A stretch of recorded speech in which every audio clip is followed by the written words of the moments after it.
Jack Dorsey and Mark Zuckerberg appeared via video stream in the one place on the planet where they can't seem to please any of the people any of the time, Capitol Hill. Republicans accused Facebook and Twitter of meddling in the election to harm President Donald Trump by censoring conservatives with warnings on GOP tweets about mail-in balloting. Democrats criticized the companies for failing to rein in Trump's efforts to delegitimize the election and took aim at their GOP colleagues for putting on a political sideshow to browbeat two of the nation's leading technology CEOs. The bipartisan grilling from lawmakers before the Senate Judiciary Committee on Tuesday, the second appearance from Zuckerberg and Dorsey in less than 3 weeks, reflected growing ire about big tech and all but guaranteed that legislation regulating the industry will be taken up by the next Congress. The panel's chairman, Sen. Lindsey Graham of South Carolina, opened the hearing with a call to change Section 230 of the Communications Decency Act. The committee is moving forward with a bill from Graham and Sen. Richard Blumenthal, Decon, called the REin Act, which would strip away some of the decades-old legal protections that shield tech companies from liability for what users post on their platforms. "I don't want the government to take over the job of telling America what tweets are legitimate and what are not," Graham said in his opening remarks. "But when you have companies that have the power of government, have far more power than traditional media outlets, something has to give." Tech lashing on Capitol Hill, Facebook's Mark Zuckerberg and Twitter's Jack Dorsey brace for Senate Judiciary hearing. Why Facebook throttled New York Post article, Facebook throttled Hunter Biden article after being warned by FBI of hack and leak operations, Mark Zuckerberg says. Graham took particular exception to Facebook and Twitter's decision to throttle the spread of a New York Post article about Hunter Biden's business dealings in the run-up to the election.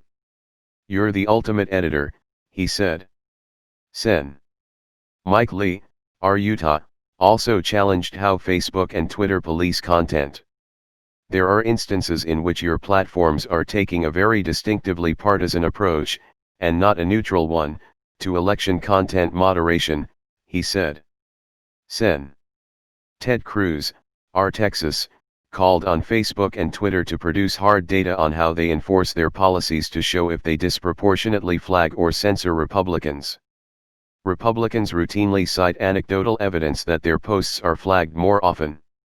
Researchers have found no evidence of systematic suppression of conservative voices or viewpoints. The companies deny any politically motivated censorship. The unprecedented nature of the 2020 election thrust Facebook and Twitter into the role of aggressively combating misinformation, from labeling social media posts to limiting their spread, including the president's. Zuckerberg and Dorsey defended using labels to fact-check posts about the election, arguing that although their platforms have made some enforcement mistakes, their policies are fair. "We are facing something that feels impossible," Dorsey said. "We are required to help increase the health of the public conversation while at the same time ensuring that as many people as possible can participate." Both CEOs expressed willingness to work with lawmakers on Section 230. "We are well overdue," Zuckerberg said in his opening remarks. "We would benefit from clearer guidance from elected officials." The broadsides from the left over the rise of hate speech, white nationalism, and incitement to violence on the Facebook and Twitter platforms also intensified during Tuesday's hearing. Blumenthal kicked off his remarks by threatening to break up Facebook and spin off Instagram and WhatsApp. "You have built terrifying tools of persuasion and manipulation, with power far exceeding the robber barons of the last Gilded Age," Blumenthal said. "The baby steps taken by social media platforms aren't enough to address the destructive incendiary misinformation," he said, adding, "In fact, Google has been given a pass from today's hearing. It's been rewarded by this committee for its timidity, doing even less than you have done to live up to its responsibilities."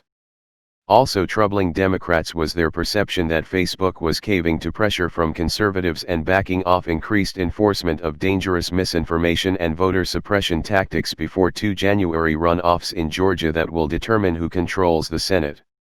Zuckerberg and Dorsey told lawmakers they would take rigorous action during the 2 special elections. Nearly all of the Democrats on the panel complained about Trump's unsubstantiated and largely unrestrained claims of voting fraud on social media. Graham and other Republican lawmakers are supporting the president even as federal and state officials declare the election was the most secure in U.S. history. The GOP majority on the Senate Judiciary Committee had threatened Dorsey and Zuckerberg with subpoenas if they didn't appear voluntarily for Tuesday's hearing. It was originally billed as an indictment of how the companies handled the New York Post article but focused instead more broadly on their handling of the election and often veered off in other directions. After considerable build-up and anticipation, the hearing turned into something of a mess. Senators pursued a wide range of topics, from the allegedly addictive qualities of social media to the platform's supposed censorship of conservatives. Paul Barrett, deputy director of the NYU Stern Center for Business and Human Rights and author of a recent report on Section 230, said in an email. But none of these were examined with enough care to make the questioning of the tech CEOs very revealing. All in all, it was a disappointment.